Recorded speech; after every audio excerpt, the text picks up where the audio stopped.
The 2024 election is upon us, and I want to encourage you to vote for nobody and to exit and build instead.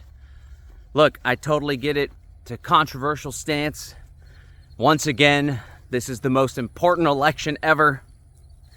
But what I want to encourage people to do is to think outside of the ballot box and to take proactive steps to create real freedom in our lives, real, genuine, hardcore freedom, not just for ourselves, our families, and our contemporaries, but for the future generations to come.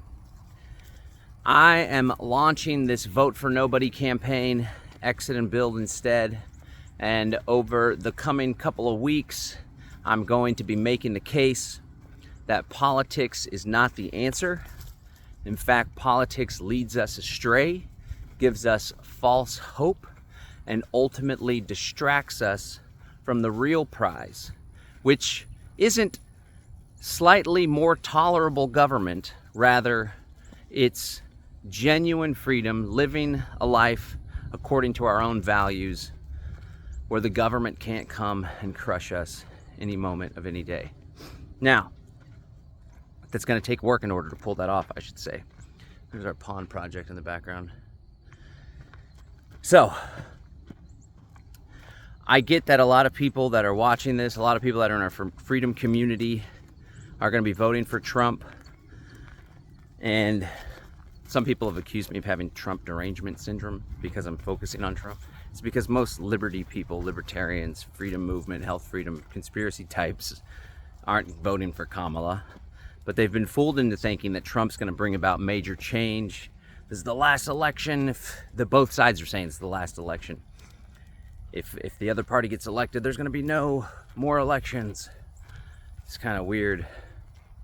But so what the case that I want to make is, I understand some of you are going to vote. Some of you aren't going to be swayed by my whole vote for nobody thing. But the point I want to encourage you to do is to most definitely exit and build, even if you are going to be voting, and lean into your exit and building. Because here's the challenge, folks. When you're focused on the election of the day, you're debating and hashing out this little tiny window here on the spectrum of freedom, total freedom, without rulers, voluntarism, and authoritarianism. All right, so check out the spectrum. You got total hardcore authoritarianism. That's the Mao regime, Stalin, Hitler.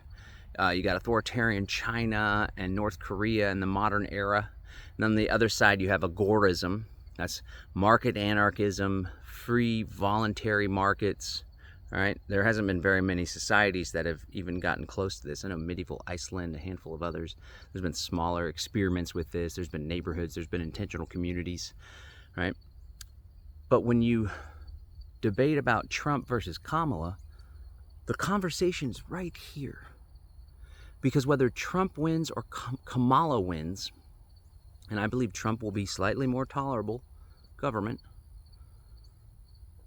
and Kamala will be more leftist, more controlling. But let's be real, folks. Trump had 4 years in office. He didn't dramatically reduce the size and scope and influence of government into your lives. He racked up the national debt like no other before. He dramatically increased the money supply. He dramatically expanded and grew the military-industrial complex. He furthered the surveillance state. He did nothing to stop the growth of technocracy and the furtherance of the true New World Order agenda, now iterated as the Great Reset. And on top of that, he led the lockdowns and is still so proud of the work he did with Operation Warp Speed. All right? And then for the folks that say, well, he was controlled or he was duped. I mean, come on, if he's some independent maverick, you think he could have figured it out, and if he didn't figure it out the entire time, basically, I know he pulled back on the lockdowns, and obviously it wasn't for mandatory vaccinations. Again, that's the little Overton window. It's like total lockdown, hardcore Great Reset, or Trump's lockdowns, where we're locked down for quite enough time just to crush the economy, right? It's either mandatory vaccines or it's let's push and force vaccines and not do anything to hold the folks that were pushing and forcing vaccines accountable while we're in office.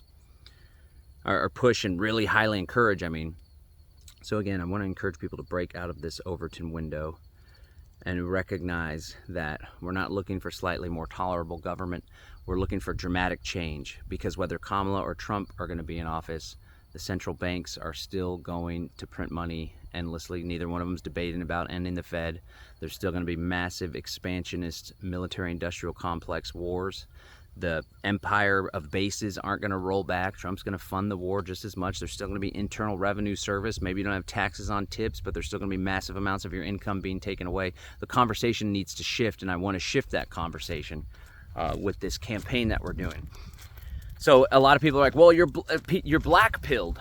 If you think that it's hopeless to change the system, or that there's hope within the system for freedom, that's not what black-pilled is, folks. You're giving me a false dichotomy where either we vote and participate politically, or we're doing nothing. That keeps coming up. Exit and build, to be clear what it is, it's exiting the system and building alternative systems. It is the furthest thing from doing nothing, and most definitely it's the furthest thing from being black-pilled. So what I want to encourage you, and what I'm going to be laying out, I'll be laying my case over the next couple weeks, is that if we do want to create this genuine freedom, there are tools and solutions and strategies at our disposal. And what we're seeking here isn't just slightly more tolerable, keeping more of our money, just a little bit less socialist, but still complete socialism when you think about Medicare, Medicaid, Social Security, all these hardcore regulations. Unless Trump most definitely wanted to nationalize all sorts of different industries while he was in power and take more control for the federal government over business and corporations. Even the corporation itself is an instrument of the state. And so what we're after is creating a legacy for our children where we take actions today in the present moment so as to set the stage, so as to build the institutions so they can experience real freedom. And that has to do a whole lot with building parallel networks, building counter economies, growing our own food, getting out of the city, and building real communities where we can trade amongst ourselves, where ultimately we can self-govern, okay? There's a lot of failures taking place within the legacy system, and there's a lot of new technologies that present us the opportunity to actually pull this off. So again, I know many of you are gonna go and vote. You're gonna vote your little heart out. I just don't want you guys to have a false sense of hope that ultimately it's going to bring about the change that we desire. Now, to be honest, maybe some of you don't desire the freedom that I'm after. And that's okay. But many of you that are following my list, my channel, you're on our newsletter, I think that you're unsatisfied with government in general. I hope that you are, because we deserve better. And even if Trump were to get in office, you still have all sorts of local and state bureaucrats. You still have all sorts of Congress critters and senators that believe they have authority over you. I've been hashing a lot of this out on my Facebook and on my other social media channels. Larkin Rose hopped on, and he just has such a powerful message about the most dangerous superstition, which is the false authority that the government purports to have over us, that most people willingly give over to the government. And I tell you what, folks, I think this act of voting is one of those acts of submission, lending credence to an irrelevant, well, it's largely relevant in our lives, but an illegitimate, corrupt institution, right? And if you want to make the government less relative in your lives, then I hope that you'll follow the work that we're doing in the Exit and Build movement, because what we're aiming to do is decouple ourselves from the beast system. Not just run away and go hide out in the woods, but rather create the alternative systems, create the communities and the parallel networks that are necessary for us to become independent of this beast technocracy. So we're going to be hitting on a lot of these themes. We're going to be going deeper on a lot of these topics over the coming couple weeks. I want to invite you to join me. I'm hosting a Exit and Build Town Hall. You can go to exitandbuild.com to sign up. It's taking place October 24th. There'll be a replay period after that. We'll keep this available for you guys to watch for a period after that. Exitandbuild.com. I'll really lay out the case and invite you to join so you can exit and build in your household, and you could take part of the broader mission to leave a lasting legacy of liberty for future generations. That's really what this is all about. Because guys, I got news for you. Back to that Overton window, hardcore authoritarianism, total freedom. Kamala and Trump, well, let's just debate and bicker in this little tiny window. It's going to shift to just this much more freedom. See my little thumb movement? But what we're trying to do is shift it all the way over here, folks. It's going to take creativity, ingenuity, a lot of hard work.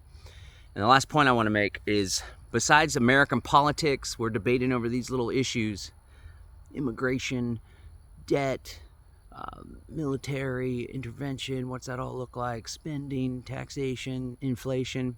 There's also this broader conspiratorial effort to create a global totalitarian surveillance society where the form of governance is technocracy, ruled by scientific dictatorship, algorithm, artificial intelligence, robots surveilling and zapping you if you step out of line. Social credit score, digital ID, central bank digital currency.